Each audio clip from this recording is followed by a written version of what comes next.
কাঁকড়া দেখেছো তো। হাই বন্ধুরা, তোমার সবাই কেমন আছো? আশা করি সবাই ভালো আছো। সুন্দরবন থেকে আমি সুরজিৎ, আর তোমরা দেখছো আমি Surajit YouTube social media platform.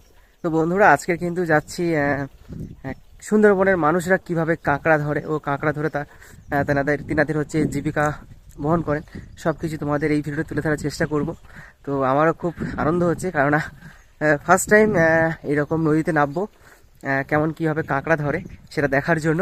তো যাই হোক, তোমাদের ভিডিওটার মধ্যে সব কিছু তুলে ধরার চেষ্টা করব। তো এখন আমাদের যেতে হবে নদীর পাড়ে। তো চলো, নদীর পাড়ে গিয়ে তোমাদের সঙ্গে কথা হচ্ছে।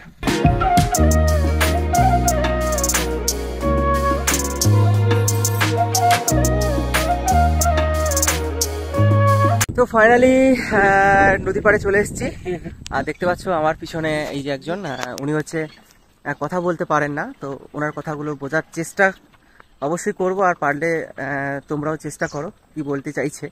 তো ওনার সঙ্গে হচ্ছে আমি যাচ্ছি কাঁকড়া ধরতে। তো কাঁকড়া ধরার জন্য যে কি কি টোপ ব্যবহার করা হয় সেই টোপগুলো আগে তোমাদের শেয়ার করব, তারপর কাঁকড়া কিভাবে ধরে সব কিছু দেখাবো। তো যাই হোক, দেখতে থাকো।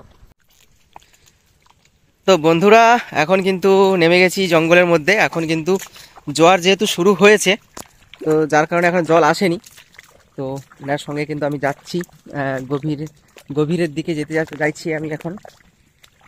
জলের উৎস যেখানে সেখানে যাব, তারপর যখন জোয়ার হতে হতে বাঁধের কোলের দিকে জল আসবে, তখন ইনি হচ্ছে এই কাঁকড়া ধরার যে টোপগুলো ফেলতে ফেলতে ফেলতে ফেলতে এই পাড়ের দিকে উপরের দিকে আসবে। তো চলো।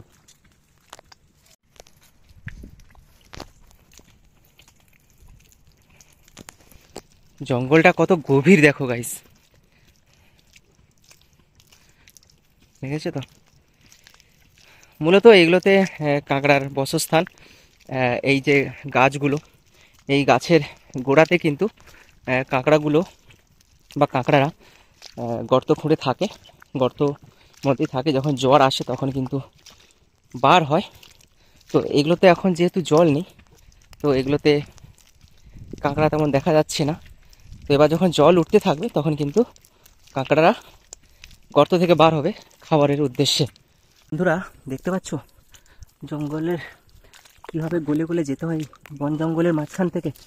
আর অসম্ভব ওই কাটা গাছ, দেখো জঙ্গলের ভিতর থেকে যেতে হচ্ছে কেমন করে। একটা কথা না বলে পারছি না, এখানকার মানুষজন যারা আছে অত্যন্ত সহনশীল, আর সত্যি প্রচুর পরিশ্রম করেন। এই যে এগুলোকে বলা হয় খাঁড়ি, এই খাঁড়িতে কিন্তু এই আধার দিয়ে কিন্তু কাঁকড়া ধরার জন্য এই টোপগুলো ফেলা হবে। তো এখন টোপগুলো হাঁড়ির মধ্যে আছে। এই যে ছোট ছোট বাঁশের বাড়ি, ওগুলোতে এখনও টোপগুলো বাঁধা হয়নি। যখন বাঁধা হবে তখন তখন এগুলোতে ফেলা হবে। তো বন্ধুরা, এখন আমরা কিন্তু গভীর জঙ্গলে চলে এসেছি। আর দেখো এখন জোয়ার আসছে, জোয়ারের জল একদম উপরের দিকে চলে যাচ্ছে। আমরা প্রায় আধ ঘন্টা 45 মিনিট হাঁটার পর এই জায়গায় এসেছি। মেন নদীর জল কিন্তু আরও এই সোজা যেতে হবে অনেকটা। তো এদিকে কিন্তু এবার টোপ বাঁধার কাজ চলছে। দেখো এই যে এই ব্যাঙগুলো বেঁধে কিন্তু ফেলবে। আর এখানেও আছে অসংখ্য ব্যাঙ।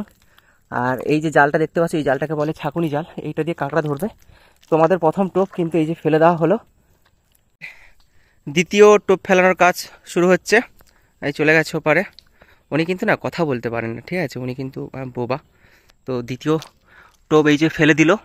হ্যাঁ, এইরকম করে করে কিন্তু আরও টোপ আছে, এখনও আছে 3 4 5 6 7, টোটাল হচ্ছে 7টা টোপ।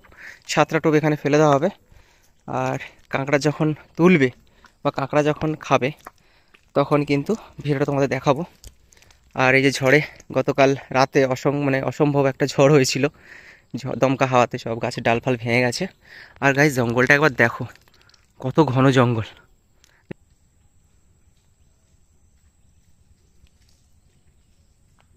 3 নম্বর আর 4 নম্বর টোপের জন্য চলে যাচ্ছে, দেখতে পাচ্ছ। 3 নম্বর টোপ ফেলবে এবার, দেখো এখানে জল কিন্তু মানে অনেকটা জল, এক গলার মতো জল। 3 নম্বর টোপ কিন্তু ফেলে দেওয়া হলো। এরপর হচ্ছে 4 নম্বর টোপ ফেলবে। এনাদের হচ্ছে সাহস দেখেছো, মানে কত সুন্দর, কোনো ভয় নেই, একদম চলে যাচ্ছে। এবার 4 নম্বর টোপ কিন্তু ফেলে দেওয়া হলো। এখনও 3টে টোপ বাকি আছে। টোপটা কেমন টানছে একবার খেয়াল করো, দেখতে পাবে। এই যে টোপের যে সুতোটা একবার ডান দিক বাম দিক হচ্ছে, মনে হয় কাঁকড়া আধার খেতে এসছে। এবার আমাদের 5 নম্বর টোপ ফেলানোর জন্য চলে যাচ্ছে। কত গভীরে চলে যাচ্ছে দেখো বন্ধুরা, কত গভীরে চলে যাচ্ছে। আমার তো খুব ভয় লাগছে, আমি আর যেতে পারছি না ভয়। আর নদীর জল হু হু হু হু করে ঢুকছে, আর পরপর কিন্তু ফুলে উঠছে পুরো চারদিক। জানি না কখন মানে এতে নদীর পাড়ে উঠতে পারবো জানি না, দেখা যাক কতক্ষণ এখানে থাকি আর সব কিছু তোমাদের শেয়ার করব। আমরা হচ্ছে এই পার থেকে এসেছিলাম, তো দেখতে পাচ্ছ জল পুরো কিন্তু ভর্তি হয়ে যাচ্ছে। আর জল ওঠে কিন্তু এই এই এই লেভেল পর্যন্ত, মানে আমার মাথার উপরও পর্যন্ত জল থাকবে। আর এপার থেকে রাস্তা আছে, এপার থেকে নদীর জলে যাওয়া যায়। আর এখন কিন্তু আকাশে মেঘলা আকাশ। গতকাল থেকে ওয়েদার খারাপ এইরকম কিন্তু সুন্দরবনে, যেহেতু গাঙ্গেয় উপকূল এলাকা, তো হঠাৎ বৃষ্টি হঠাৎ রোদ্দুর এটা দেখা যায়, স্বাভাবিক। একবার দেখো গাইস, পুরো জল দেখো ভর্তি হয়ে যাচ্ছে একবারে। আমরা যেই পথ ধরে এসেছি সেই পথ ধরে পুরো জল ভর্তি হয়ে যাচ্ছে। হাঁড়িগুলো সব ধুয়ে নিচ্ছে, এবার কাঁকড়া পড়লে ওই হাঁড়ির মানে মধ্যে রাখবে। সত্যি অবাক, ওনার কথা বলতে পারছেন না, তো তো কত কষ্ট করে কিন্তু এই সব কাজ করে থাকেন আর জীবিকা বহন করেন এরকম করে। মানে সত্যি দেখলে কষ্ট হয়, মানে একটু কথা বলতে পারেন না। টোপে গিয়ে দেখা হবে কাঁকড়া টানছে কিনা। সেকেন্ড টোপ তোলা হচ্ছে। এই কাঁকড়া ঠিক আছে, এই দেখতে পাচ্ছ কাঁকড়া। তো প্রথম টোপটাতে ছেড়ে গেছে, তো সেকেন্ড টোপটাতে কাঁকড়া ধরা পড়েছে।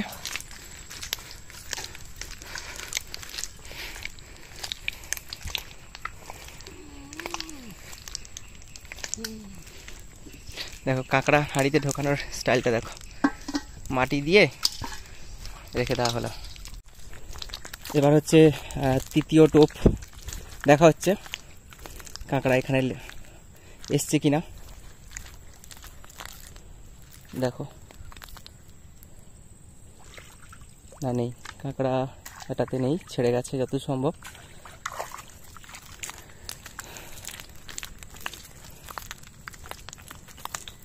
এবার 4 নম্বর টোপ দেখা হচ্ছে। এবার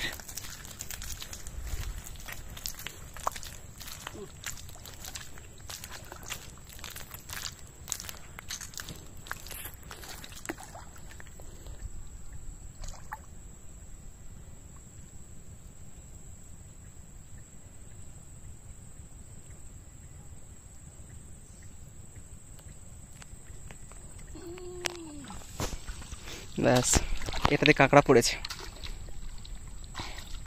আর ঝড়ে সব গাছপালা সব ভেঙে পড়েছে দেখো। কাঁকড়া চলে যাচ্ছি। হ্যাঁ হ্যাঁ, সাবধানে। হ্যাঁ হ্যাঁ সাবধানে। হ্যাঁ এই পার দিয়ে যাবো, এই পার দিয়ে। আচ্ছা ঠিক আছে, সাবধানে। হ্যাঁ হ্যাঁ এই পার দিয়ে চলে যাচ্ছি। হ্যাঁ হ্যাঁ চলে যাচ্ছি। তো বন্ধুরা এবার আমি বাড়ি চলে যাব, কেননা বলছে যে জল অনেকটা বাড়বে, ফোন টোন ভিজে যাবে। তো আমাকে বললো যে এই সাইড ধরে চলে যাও, জল এখন উঠছে, যেহেতু জল তো অনেকটা বেড়ে গেল হঠাৎ মাত্র। তো বললো যে এবার তুমি চলে যাও, না হলে কিন্তু বিপদ আছে, ফোন টোন সব ভিজে যাবে, সাঁতার কাটতে হবে, গাছে উঠে বসে থাকতে হবে, এরকম কিন্তু পরিস্থিতি হতে পারে। আর বৃষ্টি আসতে পারে, যার কারণে উনি বললো যে কাঁকড়া ধরা দেখা হয়ে গেছে, তুমি চলে যাও, না হলে কিন্তু বিপদ আছে। তো আমি এই জন্য চলে যাচ্ছি। তো যাই হোক, দেখতে থাকো। আর এই যে দেখতে পাচ্ছ, এই যে জালগুলো না একদম সারি করে দেওয়া আছে, ওই পারেও দেওয়া আছে। তো এগুলোকে মূলত বলা হয় বেড় জাল। বনের মাঝখান থেকে এরকম ঘিরে দেওয়া হয়, জোয়ার আসলে ডিঙি নৌকা নিয়ে এসে এই জালগুলোকে তুলে দেওয়া হয়। তারপরে কি করা হয়, যখন ভাটা হয় তখন মাছগুলো যারা এই উপরের দিকে চলে যায় তখন কিন্তু এই জালে আটকা পড়ে। যখন ভাটা হতে শুরু করে তখন জেলে ভাইরা এসে মাছগুলোকে সংগ্রহ করে নেয়। আবার দেখো, নোটিশ করো, জায়গাগুলো পুরো জলে ভর্তি হয়ে গেছে, তো ভয় লাগছে। কারণ ওই উপরটাতে মাঠের মতো হয়ে আছে, ওখানে কিন্তু জল জমা হয়ে গেলে আমাকে প্রায় 1 কোমর জলে নামতে হবে।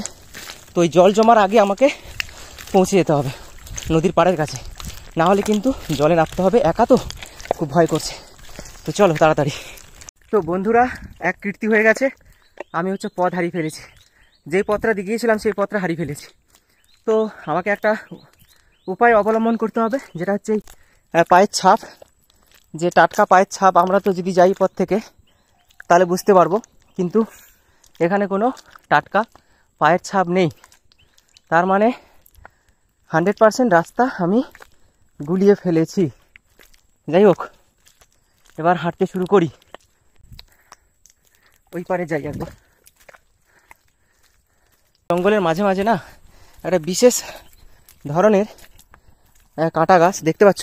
এই যে কাঁটা গাছগুলো, এগুলোতে একদম তীক্ষ্ণ হচ্ছে কাঁটা, যেটা হচ্ছে টুকটুক করে গায়ে ফুটবে আর অসম্ভব জ্বালা যন্ত্রণা করবে। তারপরে তো এই নোনা আবহাওয়ায় যদি ঘাম দিতে থাকে, নোনা জলের স্পর্শ পেলে তাহলে কিন্তু অসম্ভব জ্বালা করবে। না, এই তো পায়ের ছাপ দেখতে পাচ্ছি। এই পায়ের ছাপ ধরে আমরা যাই, মানে আমি অত তো যাই। হ্যাঁ, এই পায়ের ছাপ ধরে আমরা এসেছিলাম, রাস্তা পেয়েছি। এই হচ্ছে সুন্দরবন। সুন্দরবন নামে যতটা সুন্দর, প্রতিটা পদক্ষেপে রয়েছে কিন্তু মানে অজস্র ভয়ানক আর মৃত্যুর হাতছানি। তো অবশেষে কিন্তু আমি নদীর পাড় দেখতে পেয়েছি। যেই সাইড থেকে উঠেছিলাম সেই পাড়টা দেখতে পেয়েছি। এবার আমি উঠে যাব নদীর পাড়ে। অবশেষে তোমরা দেখতে পেয়েছো কিভাবে এখানকার মানুষজনরা কতটা কষ্ট করে কিন্তু নিজের জীবিকাকে নিয়ে চলে বা নিজের পরিবারকে বহন করে। এরকম করে কিন্তু এই যে কাঁকড়াগুলো যেগুলো ধরছে না, এই কাঁকড়াগুলোকে, বড় কাঁকড়াগুলোকে বিক্রি করবে আর ছোট কাঁকড়াগুলোকে পরিবারের লোকজন সবাই মিলে খাবে।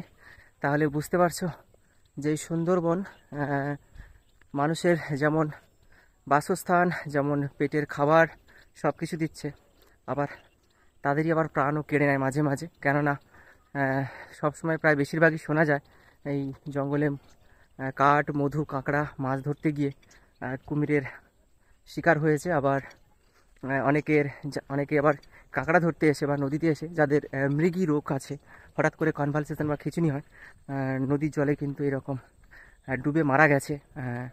তাদেরকে খুঁজে পাওয়া যায়নি বা কিছু জনকে খুঁজেও পাওয়া গেছে ভাটার পর। তো এই হচ্ছে এখানকার পরিশ্রমের কথা বা দুঃখের কথা। তো যাই হোক, এই ব্লগটা আজকের মতো এন্ড করছি। ব্লগটা হয়তো অনেকটা বড় হয়ে যাবে। তো যদি ভালো লেগে থাকে অবশ্যই চ্যানেলটাকে সাবস্ক্রাইব করে দিও, লাইক, কমেন্ট, শেয়ার অবশ্যই করে দিও।